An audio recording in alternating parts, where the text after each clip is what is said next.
هاتا راگهاندن گود ایریشا داوید یا چکدارن داعش لسر چکدارن پیده لپاریزگاه درازوره چکدارن داعش دکاریبون هجمارک چکدارن قصده دیل بگرن جبلی هجمارک مزن جو کشتی و برین دارن.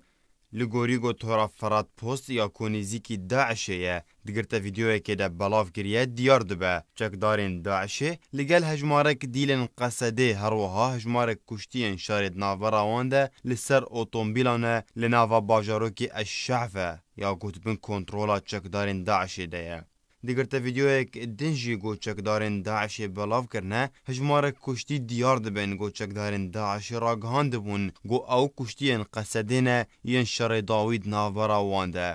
ده دو روژن داویده چکدارن داعش ایریشک مزن بره سر بارگه قصده لهر یک جسوسه و بادیت الشعفه و حوامه لدیر زهره هروها بحره و باغوز بدهن توپان کرن ارمانج گود انجام ده گله کشتی و بریندار اج آلی قصده و کتن.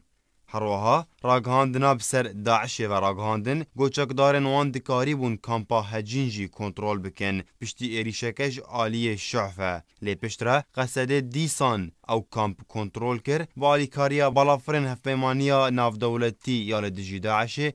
اف ایریشا داعشه تر دمکه ده گو با حوزه که توزی مازن بسر دفری بگشتی و دیرا زوره به تایبتی و هاتبو گو دوان دماده بالافرین هفپیمانیا ناف دولتی یا لدجی داعشه نکارن چاودیریه یانجی برگریه دبر چکدارین قصده ده بکن لو ما اف ایش اج آلیه داعشه و هات بک آنین